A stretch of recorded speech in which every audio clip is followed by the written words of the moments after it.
Hello. Hello. I am jasmine.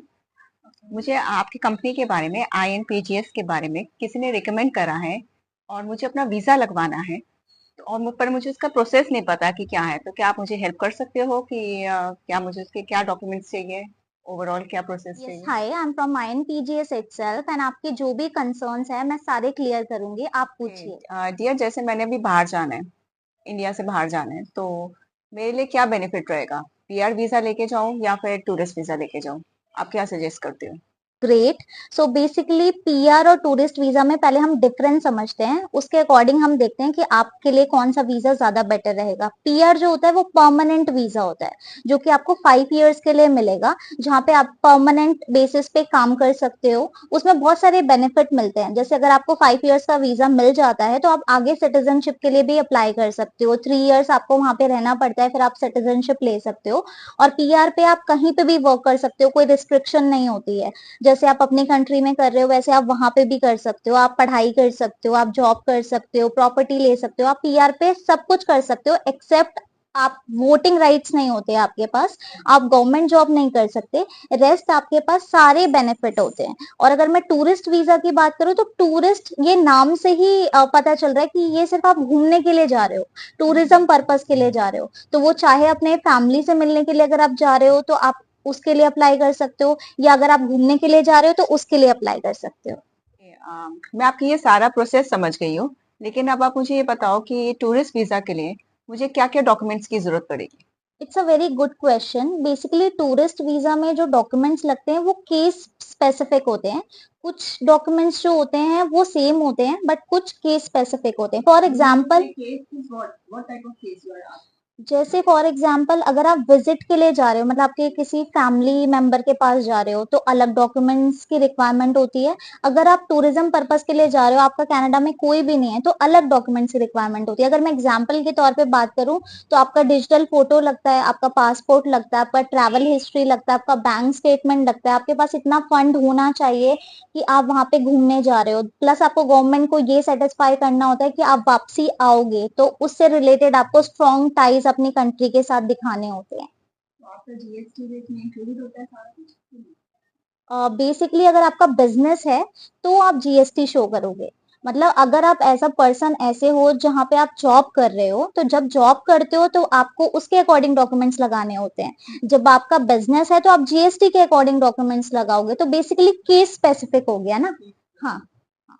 Okay dear, आपने मुझे tourist visa का तो सारा बता दिया है, लेकिन अब पीआर के लिए क्या प्रोसेस है, इसके बारे में भी बता दो। पीआर बेसिकली अप्लाई करने के लिए आपको एलिजिबल होना पड़ता है पहले।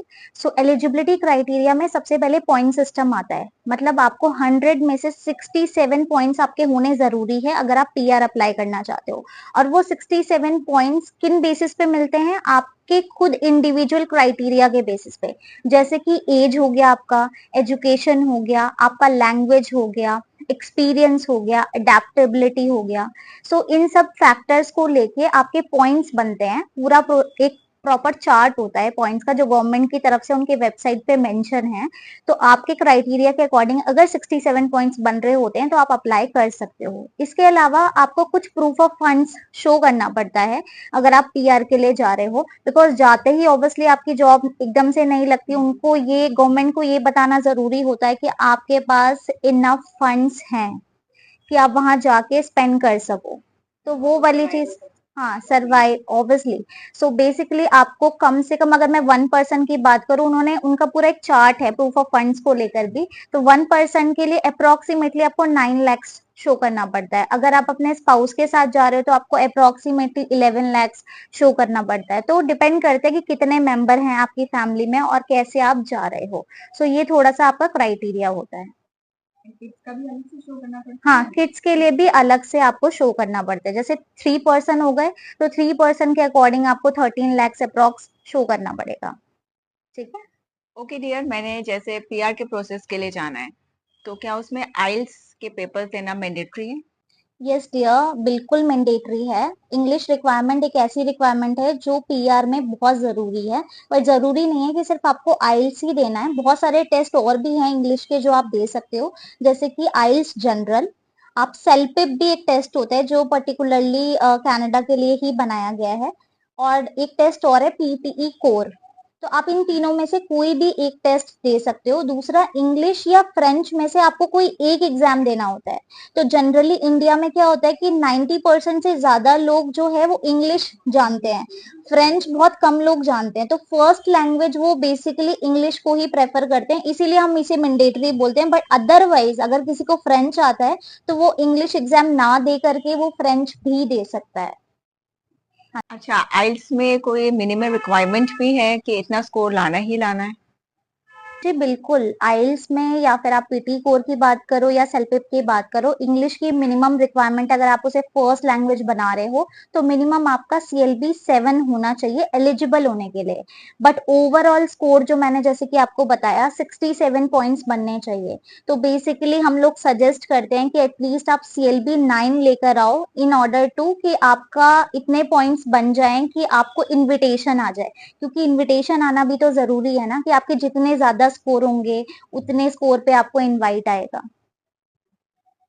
क्या मैं बिना एजेंट के पीआर अप्लाई कर सकती हूँ? हाँ जी, बिल्कुल अप्लाई कर सकते हो। बट उसके लिए आपको एक बात ध्यान रखनी पड़ेगी कि आपको बहुत ज्यादा रिसर्च करनी पड़ेगी इन सब चीजों में, बिकॉज पीआर एप्लीकेशन एक ऐसी एप्लीकेशन है कि हल्की सी भी मिस्टेक आपको रिजेक्शन आ सकता है।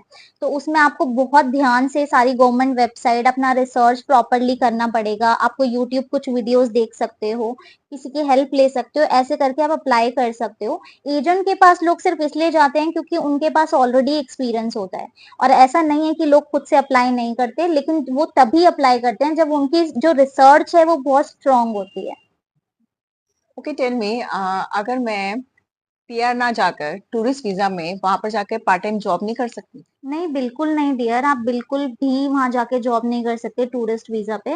बिकॉज टूरिस्ट वीजा पे अगर आप जॉब करने जाते हो या आपका कुछ और पर्पस होता है तो वो इलीगल होता है। टूरिस्ट का मतलब ही होता है टूरिज्म, या फिर आप लेजर के लिए जा रहे हो। लोगों के टूरिस्ट वीजा रिजेक्शन इसीलिए बहुत ज्यादा बढ़ गए हैं क्योंकि वो लोग क्या करते हैं, वहां जाके इलीगल हो जाते हैं, जॉब करने लगते हैं। तो इन चीजों को रोकने के लिए ही उन्होंने इतने स्ट्रिक्टनेस के साथ आजकल टूरिस्ट वीजा एप्लीकेशन को देखना शुरू कर दिया है। तो टूरिस्ट वीजा पे जो लोग सोचते हैं कि हम जॉब कर सकते हैं, तो ऐसा बिल्कुल भी नहीं है डियर। टूरिस्ट वीजा कितना मिनिमम टाइम के लिए लगता है? टूरिस्ट वीजा बेसिकली डिपेंड करता है। पहले तो क्या था कि आपका 10 इयर्स के लिए वीजा लग जाता था या फिर जब तक आपकी पासपोर्ट की वैलिडिटी होती थी, राइट। लेकिन अभी गवर्नमेंट अपने हिसाब से वैलिडिटी देती है। आपको पासपोर्ट की वैलिडिटी तो देखती है, प्लस आपका डॉक्यूमेंट्स के बेसिस पे चेक करती है कि आपका मोटिव क्या है। तो वो उसके अकॉर्डिंग वो आपको वैलिडिटी आजकल दे रही है। ओके डियर, मेरे सारे डाउट्स क्लियर हो गए। मैं एक बार अपनी फैमिली के साथ जाकर डिस्कस कर लेती हूँ एंड देन मैं आपको कांटेक्ट करती हूँ। Okay, glad, thank thank you you so so much. Much. Thank I hope आपको हमारी ये पॉडकास्ट अच्छी लगी हो। अगर आपकी कुछ क्वेरीज है वीजा या इमिग्रेशन को लेके, सो हमें कमेंट कीजिए एंड प्लीज हमारी वीडियो को लाइक कीजिए, सब्सक्राइब कीजिए। Thank you so much.